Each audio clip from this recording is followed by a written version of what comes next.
We're really lucky today. We've got an ecologist here with us, Charlotte, and we've also got two people who are specifically working around the kind of marine environment, which is Rhys and Dylan. And the way that we'll run this is that we will ask people to do a bit of speaking to start off with, and then we can pop in with any questions we've had. And I will bring in ones that we've had beforehand as well. So thanks for being with us. And Brian, please take it away. Okay, thank you very much, Kathy. And thanks for everybody joining us as well, including the other speakers who I'm very grateful for. Can you see my screen? Yes. Perfect. Okay, that's a good start.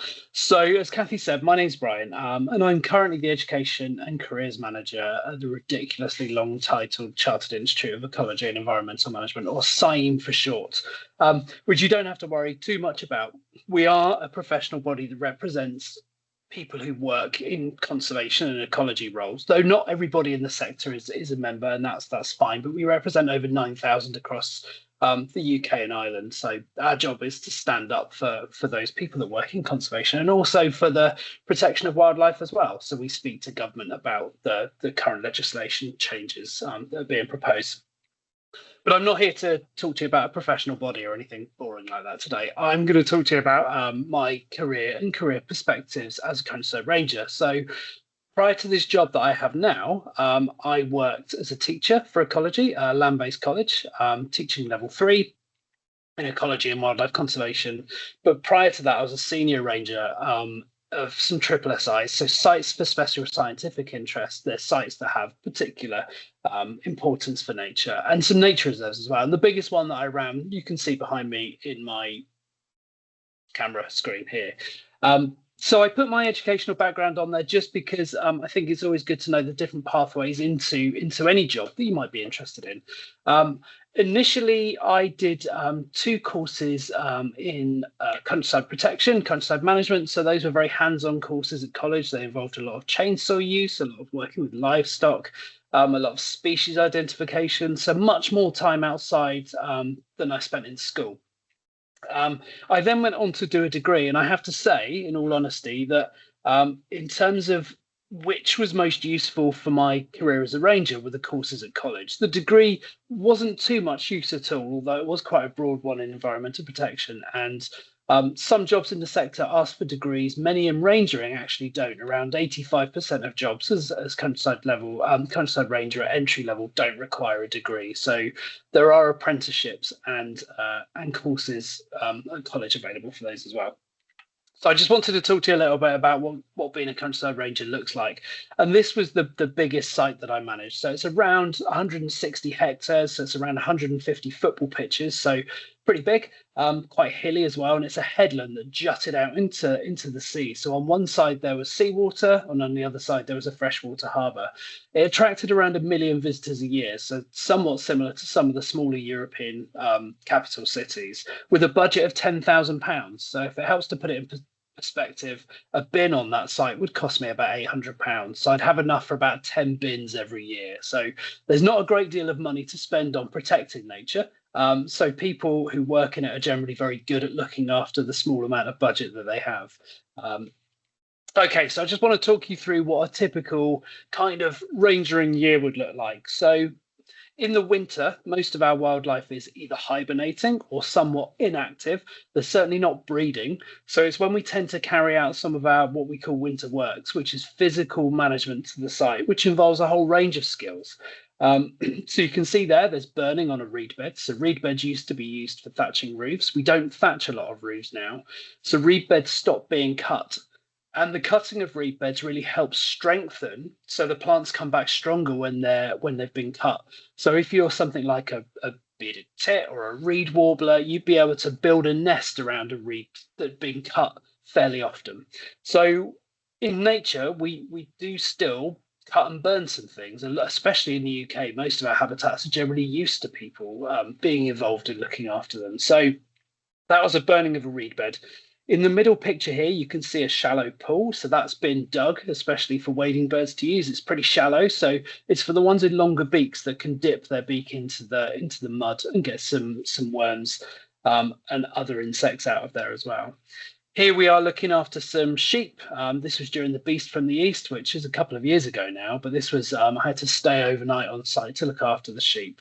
Even though they're from the Shetland Isles, apparently they still needed somebody to come in and feed them. So that was quite a nice one.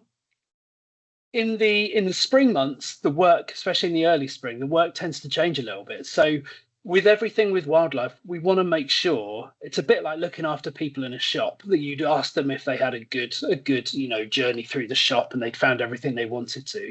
But with wildlife, we put different checks on their experience. So we count how many there are of certain things, and how many eggs they might lay. So one of the best groups to do that for are butterflies and moths.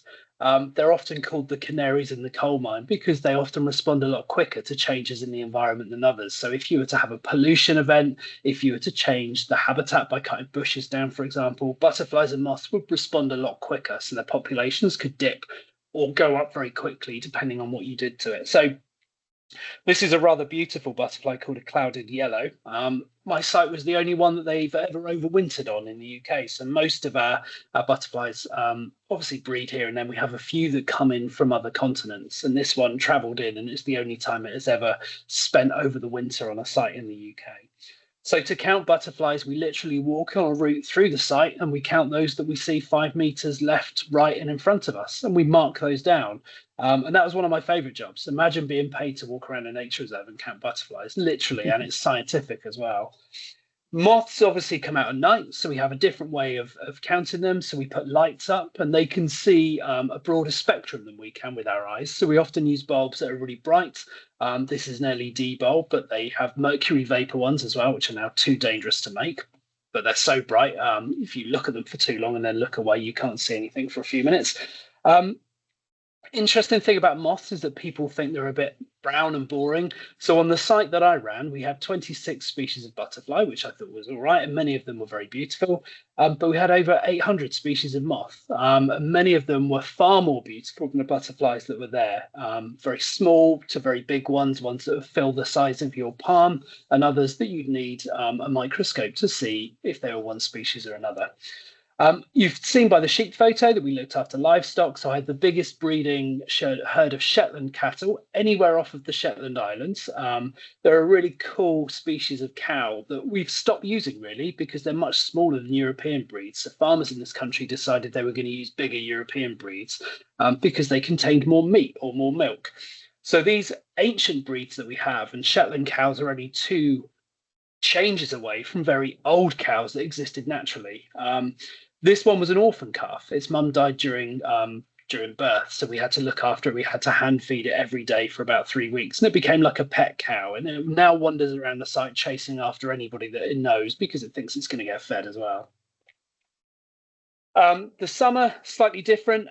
Lots of people, so 1 million visitors a year, and some wildlife really peaks during this time as well. So it's the time we're often out counting more things, but also dealing with people as well. So you can see here these hawk moths that are in my hand from the moth trap. We have our reptiles and amphibians come out. So this is a snake. This is the adder. It's the only venomous snake that we have in the UK. I say venomous, it's not poisonous. It's the last person it killed in this country by biting it was in 1976. So they're really nothing to be that afraid of. They do, obviously some older dogs, if they get bitten by them, can be harmed. But they're a really declining species. And obviously people wanted to rid all of the country of its dangerous animals many years ago. And that's one of the reasons why we don't see as many adders as we do now. That's a male. It's very black stripes down the back of it, distinguish it from a female, which would have much browner stripes down the back of it. We cut pathways back and open viewpoints up with power tools. So this is a hedge trimmer that we use in, but we also use chainsaws and brush cutters to do other work. This is me leading a guided walk for students because, the belief is that the more people we tell about wildlife and nature, the better they'll look after it in the future. This is a couple of weasel kits that their mum was carrying them across a very busy road in the peak of summer while people were cycling right past them. So we had to stop the road from going while the mum came and carried these weasel kits backwards and forwards. They're just adorable. But all these things are happening around us and often we don't see them. This is a group of young people that decided during COVID lockdown they were going to come camp on a very beautiful place, and who can blame them? Unfortunately, the day before they camped there was a pair of skylarks, which is a rare ground nesting bird. They don't nest in trees like others we think of. They nest on the ground, and that nest wasn't there anymore as a result of that tent being there. So we had to go and speak to those people and tell them why. Obviously, it wasn't the best thing for them to be there. So there's a lot of speaking to people that kind of goes on almost customer service like you'd expect in a shop, and that's some of the things that you might not expect with jobs like ours as well. Then again, towards the end of the summer, the winter work starts again, so we're burning on heathland, we're taking down trees, which is always a slightly odd thing for some of the public in the UK to expect. Obviously, we hear a lot about the Amazon rainforest and deforestation, and taking down trees is bad. Well, actually, in our country, some of the habitats that we've had for centuries now do better without trees on them. So some of the work will involve taking trees down, which then also involves talking to the public about why we're taking trees down. Then moving into the winter, so I'm almost there for wrapping up. I'm just going to briefly talk about the different roles next. This was a sheep that was attacked by a dog, rather sadly. So we had to get the vet in and hold an umbrella over the sheep's neck while she stitched it back together, and it survived. This is a Land Rover because, of course, no talk about rangering could be complete without a picture of a Land Rover out in the landscape. So you get to drive really cool vehicles. Anybody managing herds of cattle, whether they go into the food food source or not, and these didn't go into food, have to be looked after in the same way as any other cow on every other farm. So we have to have them tested for tuberculosis, and we have to vaccinate them. So I'm registered to be able to give veterinary medicines to animals, and there I am giving them their yearly booster. This is one that's just produced offspring or given birth. I'm not sure why I struggle for the phrasing there. But this one, we didn't know it was pregnant until it gave birth, and it gave birth in a very heavily dog-used field. So we had to get it out. And the only way to get that mum to get out of that field was to pick her calf up and run with it. So that picture is of me panting around with a calf that weighed quite a few tens of kilos. It headbutted me shortly after that picture was taken as well. And then this is one of my team cutting trees down. And again, just going back to the idea that sometimes we have to take trees down on site. These are sycamore trees, which came from the Mediterranean and spread quite a lot. And obviously still good for wildlife, but not as good as something like an English oak tree, which our nature has built up a relationship with. Okay, so just then briefly, just to talk about the roles, and you've got some fantastic panelists coming up after me who will cover some of these bits as well. But there's very obvious jobs in the sector, or ones that are more obvious than others. And I think ranger is one of the better known ones. But there are some others that you might not have thought of. And there are some others that are growing as well. So data and mapping, for example, we're now using much more modern technology to map what we have, what we don't have, and how those things are responding to different change as well. So we're using a lot of things like drone technology, remote trail cameras to catch wildlife as it passes by. We're using AI to detect changes in populations and differences, and perhaps why things might be changing, different things. So I'll leave Ecologist to Charlotte to cover. Environmental advisors are those who would give advice. You can see a member of the Environment Agency here looking at a tree that's been chewed by a beaver. So those would be people that would, for example, advise where beaver reintroduction might be best because they can cause flooding. Environmental educator, which I think is probably all of our jobs to some degree, but there are people that are specifically employed to take school groups out to teach them about wildlife. Forestry and arboriculture, so that can be the planning of new woodlands, the looking after of current woodlands. There can be jobs that involve climbing up trees with chainsaws and also without chainsaws. So if you're checking for bats, for example. Media and communications is a job that's growing. So not every job you have to be outside, not every job you have to be muddy for. If you enjoy social media, if you enjoy sending, not tweets anymore, Snapchats, that's the thing, isn't it? TikToks, that's where it's at. Then obviously media and comms jobs can be for you, because a lot of the organisations that we have in the sector, people like the Wildlife Trust and the National Trusts, they rely on membership donations. And those membership donations come from the public wanting to support them. And the public wanting to support them can come from media and communications officer. A simple TikTok video from the RSPB, for example, can get hundreds of thousands of views on it, and therefore can encourage a whole new generation of people. Policy and law, really important. None of our jobs would exist if wildlife wasn't protected. I think I'd probably be safe in saying to some degree. So we need policy and law experts because when governments propose changes to legislation, as they are at the moment in Scotland and England in particular, we need people who can go and speak to their MPs and the Prime Minister and say, you need to think about what this is going to do. Project management is always useful across the sector, and also research. All of the work that we do is based on evidence that's been collected by people in the past. And so we need more people to be going out and doing this work to find out that, is it right for us to cut down reed beds, for example, to come back? Is it right that bats live in tree crevices? And if we do a certain amount of work, will they leave or will they just go somewhere else? And how can we replace those things that we're losing? So all of that research goes into our work. And I think I've talked for long enough because I'm starting to dominate the timing. So I'm going to stop now and hand over. Thank you, Brian. That was brilliant.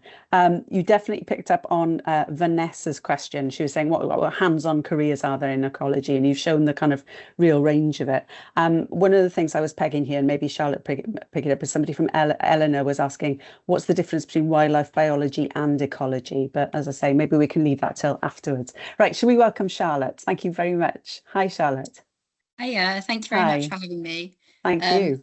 I must first apologise, we've got a bit of a croaky throat. I've not been very well today. Let me share my screen. Let me know if you can see this presentation. Clear to me. Can you see that? I can, yeah. Yes, I can see that. Yeah. Perfect. Okay, so I'm going to talk a little bit about ecology and what that involves. So, as I said, hello everyone, I'm Charlotte and I am a graduate ecological consultant at a company called Arcadis and I'm based in Cardiff.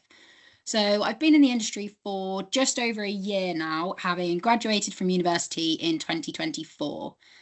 In my spare time, I've always loved everything about nature and UK wildlife and enjoy anything to do with being outdoors and doing sports. I also volunteer for the Cyene Whale section, helping them to organise some events and webinars and all that kind of thing. So what many of you may be wondering is, what actually is ecology? Well, to break it down, ecology is basically the science of how living things interact with each other and with their surroundings. So it's really about understanding the balance in nature. Consultancy, however, is more like offering advice to help clients make informed decisions. So then when you combine these, you get ecological consultants like me who use our knowledge and expertise to advise developers and planners on how construction or land management could potentially affect wildlife and habitats. And we help them to find ways to protect nature whilst also meeting their goals. So, as I said, I work for a company called Arcadis, which is a leading global design, engineering and consultancy firm for both natural and built assets. So I work as part of a national team, which is really great as it helps you to build a really good network and work on a range of both local and national projects, which can be really interesting. It also gives us experience of working with differences in legislation across Wales, Scotland and England, and with a really wide range of species as well. So what do I enjoy about ecology? Well, I like hybrid working. So as Brian mentioned, some careers in ecology can be more hands-on, but because I'm an ecological consultant, I do a bit of both. So I have the flexibility to split my time between desk-based and site-based fieldwork. My role also combines a really wide variety of tasks, including things like report writing, data analysis, and those hands-on field surveys with, again, so many different species. I also get to work with a really diverse range of professionals, including ecologists, engineers, planners, and so many others, which is great for your learning, teamwork, and professional development. Now, I will say there are definitely some challenges with consultancy, especially as it is a very fast-paced industry often with multiple projects running simultaneously, which can be quite demanding, but the energy and variety really does make it worth it. I think when you start out as well, it can be a little bit overwhelming just due to the wide range of knowledge that you need, but also the tight deadlines that we have. But over time, again, it becomes more enjoyable as you build up your confidence and your expertise and learn to just go with the flow. And finally, as with ecology and any kind of nature-based job, I have to mention the weather. We don't only do site work on sunny days. I've done surveys in rain, winds, and even snow, as you can see in this picture. But I would say it's all manageable, and don't let it put you off, because if you just bring your wellies and a hat, I find generally you can be prepared for anything.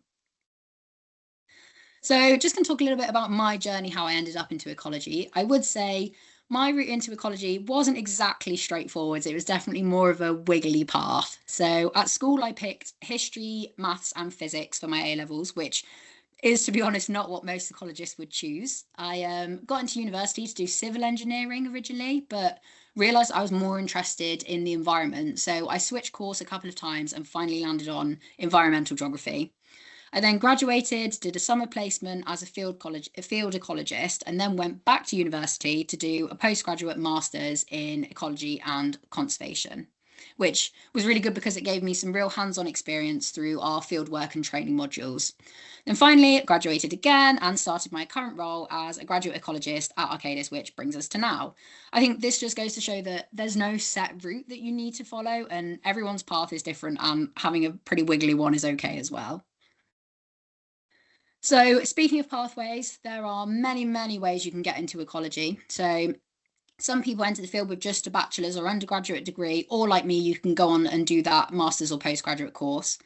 I think both apprenticeships and degree apprenticeships and also vocational training courses can be really great for kind of combining the academic study with getting real industry experience at the same time.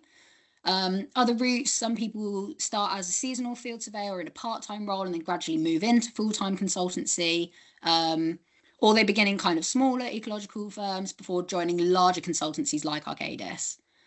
I think finally I have to mention volunteering, because I think this is a really brilliant way to start out in ecology, because it gives you that real hands-on experience, helps you learn new skills, and shows future employers that you're really passionate about protecting nature.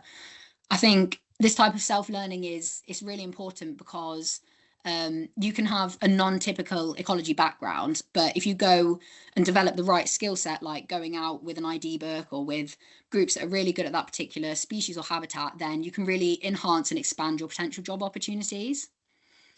And then finally, my top 3 tips for getting into ecology, if you're interested, I would say, number 1, as I've said, to seek a really diverse range of experience. So get involved with volunteering, placements, or fieldwork really early on to try and gain more practical experience and help your applications to stand out. I'd say networking is also super important to help you connect with other professionals in the sector.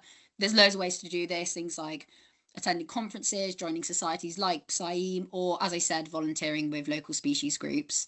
And then finally, I would say be adaptable, but also be curious, because, as I said before, consultancy is a very fast-paced and often unpredictable industry. So staying open to learning new skills, adapting to different environments, and embracing new challenges will go a long way.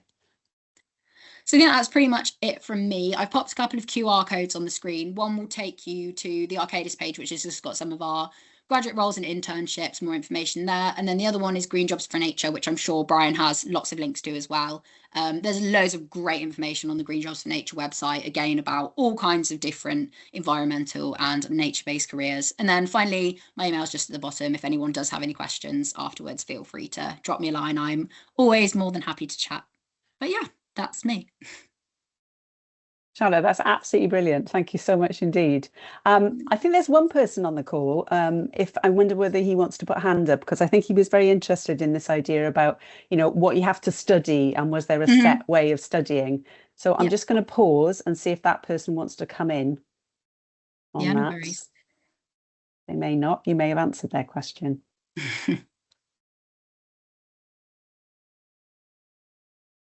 Yeah, I don't see a hand going up, so I think we're okay with that, because I think their question was, would you limit yourself if you did a conservation degree as opposed to a different sort of degree? And I think what you're saying, there's lots of ways through this. Yeah, I think, as I said, I probably took one of the wiggliest routes into ecology that's possible with changing course so many times. But yeah, it's a lot. I think this is why I always talk a lot about volunteering, because as I said, you can have a non-ecology background, and if you just get yourself the right exposure and show your enthusiasm, you'll learn so much along the way. Like, I've been in the industry for just over a year, as I said, but I still am learning new stuff every day. So yeah, definitely don't worry about being limited. There's so many different ways that you can get into it. Brilliant, really inspiring. Thank you so much, Charlotte. Okay, so next on our list, I think we are going to go to Dylan Moses, who is the Living Seas Project Officer for North Wales Wildlife Trust. Happy to do it in that order? Thank you. Yeah, that's fine. I think Charlotte's slides are going to put mine to absolute shame here. But I will share now. And does that come up? Yes. Yeah, so It's okay for me. I'm, like was said, I am Living Seas Project Officer, and I work on the North Wales Salt Marsh Project. So I'm starting off with how kind of the first step into the marine world for me was studying ocean science at Bangor University. And ocean science, as the two pictures show below, was kind of a mix between oceanography and marine biology. So in oceanography, you're mainly looking at sediment, waves, tides, the function of the sea, and then marine biology, of course, is animals and all the beautiful stuff that kind of comes into the sea. So it was a really good kind of mix between the two. And I actually enjoyed both, but both gave me great skills to kind of push on then into the marine sector. After uni, I felt like I needed to go back home. So I live in rural mid Wales, so very far away from any kind of ocean. So I became a horticultural assistant. And this is just kind of to show that, you know, you don't, straight after uni, you don't need to go straight into whatever sector you want to go into. You can kind of have a bit of a gap in between. You know, some people like to go traveling and all that kind of stuff. But my stop was learning about trees and then I had to care for them. And it was really good kind of laborious job, which I think is what I needed after uni. You feel like in uni you're quite confined to sitting on the sofa, sitting in lectures. And I love being outdoors and kind of being in nature. So this was a really good kind of job to get in between, and also to get back onto your own 2 feet after uni and build up some money to enable you to kind of move out. So the next step, I did the horticultural job for about a year and a half. And then I thought it was time, I was ready then to get back into the marine sector. And I'd looked for jobs. I was always quite interested in working for the wildlife trusts. My local wildlife trust was Montgomeryshire, and then Radnorshire was quite close by. I remember applying for a few jobs, getting an interview for Radnorshire, didn't get it. So then I saw the Marine Futures internship.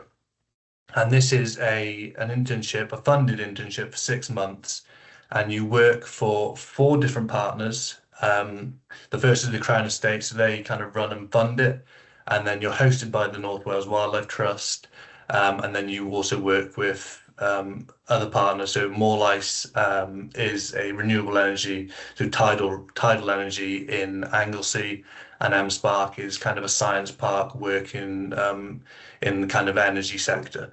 I think so this year actually it's still running, and there is a new partner this year, which is NRW, so Natural Resources Wales. This is an absolutely amazing internship because it gives you that broad range of different sectors. So you've obviously got conservation, kind of policy, renewable energy, and all the rest of it, which was just amazing. And it was kind of the stepping stone I needed since leaving university to then build up the skills that and the confidence to then get into the sector. So that was really good. And then following on from the internship, I got my role as a project officer for the North Wales Wildlife Trust. So my boss Nia did really well in keeping us on actually, so we're really kind of thankful for that. But now I work on the North Wales Salt Marsh Project. So for anyone who doesn't know what salt marsh is, for a start, it's kind of the transitional zone between land and sea. So it gets inundated by seawater every day, but also has the effects of kind of the fresh input as well. But it's an amazing habitat, really important, kind of stores loads of carbon, is nurturing grounds for small fish and invertebrates. Loads of coastal seabirds use salt marsh. So it's a really important habitat, and as you can see from the bottom left photo, a lot of my job as well is kind of engagement. I've got quite a few school visits coming up to teach people about the importance of salt marshes. At this event in the bottom left, we were actually situated right in front of a salt marsh, and it was amazing how many people didn't actually know what salt marsh was. So, and you probably find that with a lot of kind of conservation and environmental roles, is that there's a bit of a divide sometimes. So my role is a lot of, in the summer was a lot of kind of surveying work. So we did a lot of vegetation surveys, fish surveys, drone work. So if you like being outside, then a conservation role is definitely for you. And unlike Charlotte, this time of year I'm kind of more in the office, so I don't have to really deal with the rain and the snow. But at the moment, yeah, I'm kind of just working on reports and all the kind of fun stuff that goes along with it. But I guess what I love about my job is the breadth of things that I do. So, you know, one day you could be out in the field, the next day you could be visiting a school, you could be at an event. So there's a real big kind of area of things that you get up to, which of course develops your skills and gets you going really good. So yeah, that's me. Absolutely brilliant. What a job. Anybody on the call, this is your time. Please put your hand up. I'm just going to have a quick scan of the things that came in specifically around things that would be relevant. Shall I ask one of them while we see if we got any raised hands? We one mentee who wanted to know about the role of research in marine conservation. Do you have to get involved much with that, or is it much more that kind of primary hands-on that you're doing yourself? So a lot of this project this year is research. So we're bringing in a lot of evidence and research that has been done by other kind of companies in North Wales, because other companies have already. So at Natural Resources Wales, for example, a lot of their maps you see is research that they've already done. The research that we're kind of doing is more, yeah, the hands-on surveying work, drone work. But we do a lot of research in terms of kind of literature reviews and trying to bring in information to assess the kind of conditions of salt marshes. We're also looking at kind of historical reviews, seeing how salt marshes change throughout time. So yeah, research does come into kind of my work quite a lot, I'd say. Yeah, another string to your bow. Brilliant. Anybody else? Shall we continue the theme then? So we're going to go to Rhys, who's the Ocean Literacy Coordinator, which is a very fascinating title, Rhys, for the Welsh Ocean Literacy Coalition. Over to you. Fantastic, thank you. And I'm just going to share my screen as well. Pop it into that mode. Perfect. Yeah, so hi everyone, I'm Rhys Halstead. I'm the Ocean Literacy Coordinator for Wales. I'll go on to what that actually means in a little bit, but I'll go back a few years initially and sort of tell you guys how I got into this role, because I think I'm sort of a mix of all the talks that have happened so far. There's certainly some synergies between what people have said already. So yeah, I started off always loving being outside. From a farming family, I was always out in nature, always loving the environment, but didn't ever really think it was a possibility as a career. So through school, it was always a nice thing to do, but I didn't ever sort of consider it properly. So I didn't do anything really biology related or environmental related through school. But then had a little bit of a light bulb moment going into university. Went to Bangor up in North Wales and did zoology. So that's just purely the science of animals, not necessarily marine, but just a bit of everything. And really found as though I sort of found my calling in terms of just really wanted to get out there, do something physical, get talking with the communities, and yeah, just learn more about wildlife and really try and do my bit to try and protect the environment and wildlife. Then COVID hit. So as soon as I sort of found my drive to go out and do as much as possibly can, we were all confined indoors for a fair few months. So I got to know my locality a little bit. Got to know my Milltir Square, it's called in Wales, in Welsh, the sort of 5 kilometre square, your local patch, and started volunteering with North Wales Wildlife Trust. It just so happened that the marine team there were looking out for marine volunteers, and I had an interest in marine amongst other things. So I thought, why not? I'll give it a go.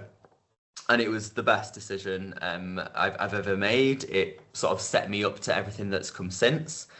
And as Charlotte was mentioning volunteering and the importance of volunteering, and I completely agree. It sort of allows you to have that self-learning, to understand what you've got on your local patch. You find a full new appreciation for your local space as well, and more often than not, there's so much more there than you ever could have imagined there to be. You meet a huge number of people from all walks of life.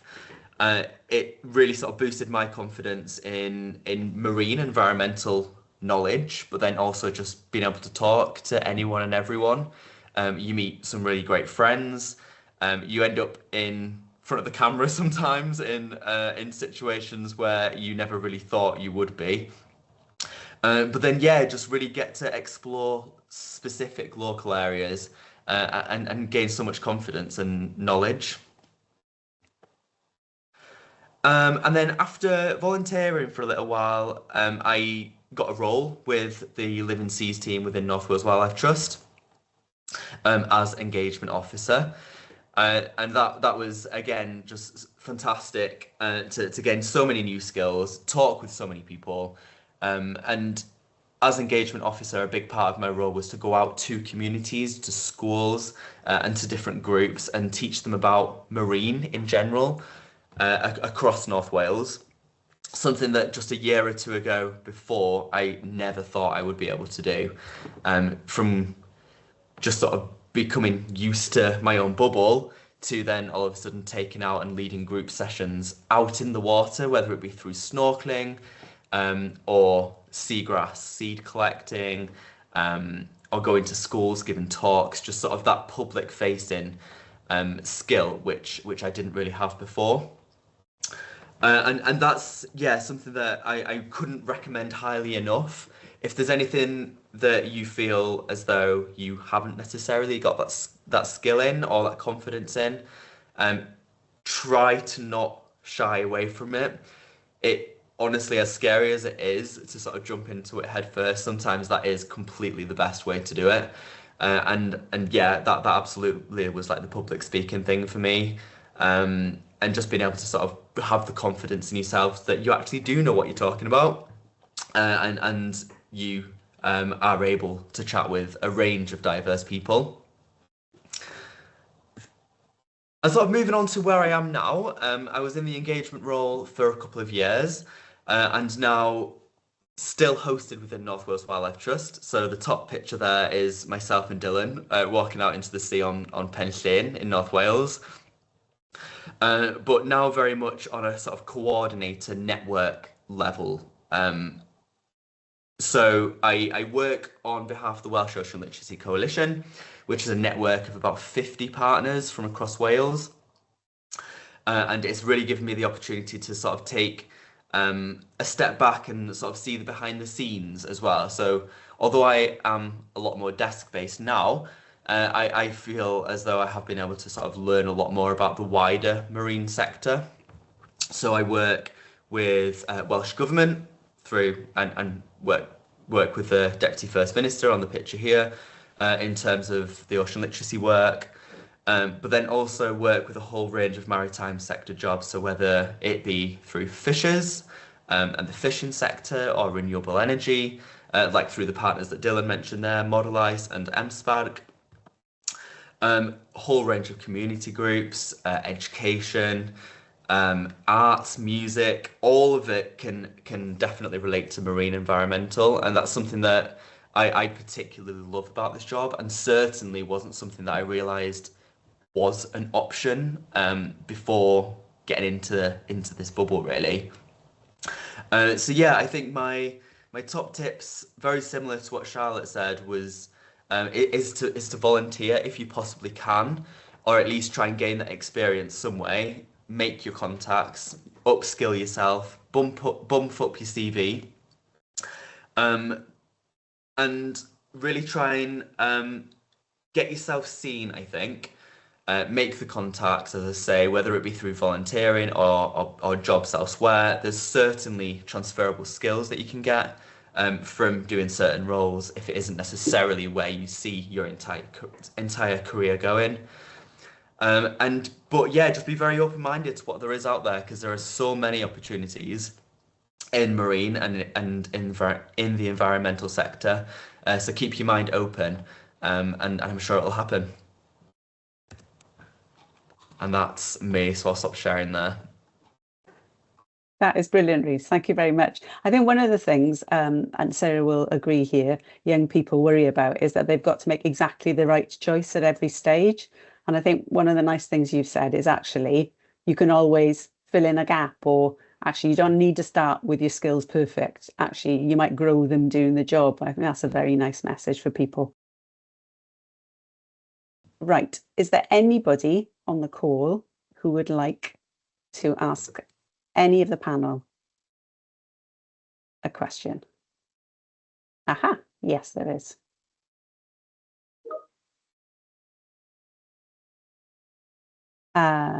So I'll try and unmute you there. Julia, are you unmuted? It looks like you are. We've got a question here. Did Bangor have any placement? Sorry, Julia. Go ahead, Julia. Hello. Hello, we hear you. Oh, okay, awesome. Did Bangor have any placement? Like placement work during the degree? There certainly will be. Yeah, no, there certainly will be. I personally didn't have a placement year or anything.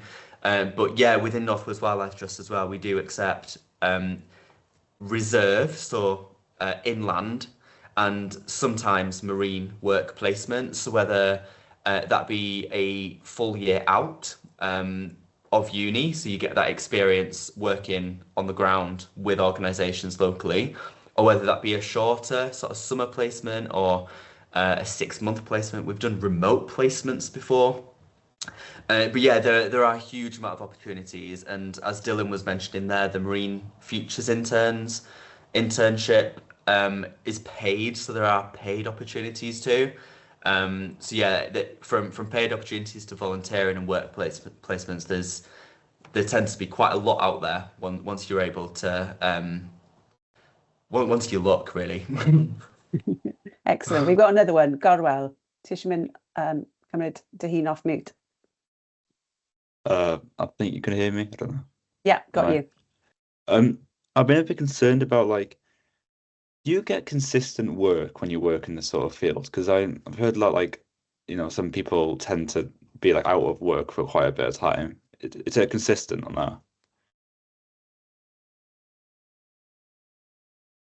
I don't know if anyone else wants to answer it. I can answer from an ecology perspective anyway. I think so within ecology, I'm not sure about some of the other roles potentially as well, but you get two kinds. So you get field or seasonal surveyors, which can be a little bit more like that in the sense that this is similar to what I did during my placement, as I mentioned earlier. So it's more just kind of throughout the survey season, which is generally kind of March to September, roughly. There tends to be more work, but I think that's a difference what I do, because I do ecological consultancy, we then spend the rest of the time doing kind of the reporting, advising, all that kind of stuff. I think similar to how Dylan said, he's more doing kind of desk-based work now rather than the research side of things. So I think it depends which channel you go down. Well, that's how it works for ecology anyway. Yeah. I think I would, I would agree with that, and I'd also add that I think there's no denying the fact that the sector is competitive. It's a sector that's limited in the amount of jobs that it has because it's limited in the amount of funding that it has, and therefore there's often slightly more people than there are jobs who want it. So it can sometimes take a few months or maybe a year, and in some cases 2 years before you get that first job. But I think mostly once you have that first job, you generally therefore are taking a fairly solid footprint into what will be a stable career after that. So I think anything that you can do, at whatever age to add value to your own CV. Just picking up on Reese's point earlier about skills, I was really shy at school. I couldn't speak to anybody. And my first job, when I was at college, was selling handbags at a market stall, which I thought was awful. When I look back, it actually seems great. But the one thing it did force me to do was speak to people. And I didn't realize that it was doing that at the time. But, we were selling tat handbags that fell apart after a week. So obviously everybody bought them back and wanted refunds. So I got used to dealing with unhappy people. And that made me quite confident at dealing with. So it's adding value where you can. So I think, there is stable work. But it is competitive. So I think often people, they leave university or college or their apprenticeship, and it can take them a month or a few months or up to a year or two before they get their first one. But the work is there. Yeah, I'd say as working for a charity, as Brian mentioned, a lot of it is funded. So this project I'm working on now was supposed to finish in December. My boss has managed to get more funding until March. But it's just kind of trying to keep on finding that funding. But now that I'm in the sector, I think I've got the footstep through the door. So I wouldn't be worried if, I knew 6 months' time that my project would finish. I'd be quite confident that I would be able to get a job within the sector from the job that I've got now. Brilliant. If I could just add on to that as well, sort of going from what Brian was saying, it even if it does take a little bit longer, so not necessarily getting a sector job straight after uni, that time in between as well, you can certainly utilize to your advantage. So even if you're getting a job that isn't necessarily within the sector, or that it's something that you see as being your career, there are these transferable skills that you can still obtain that will actually put you in a really good position when you do come around to applying to jobs in the sector, that will make you stand out from other people as well. That's a really great practical question, Gorwell. Lots of really great advice as well. Anybody else on the call got any other questions that they want to ask?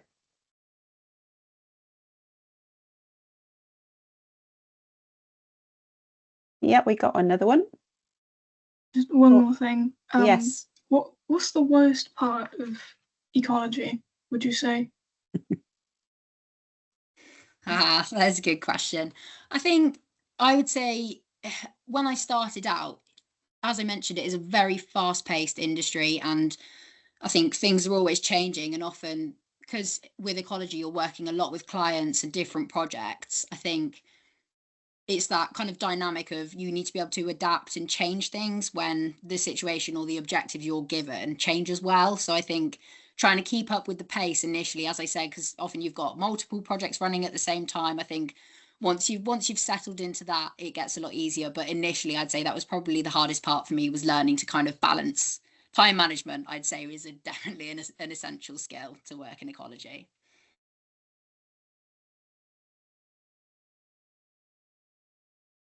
I don't know if that answers your question, but I'd say that's probably the worst thing.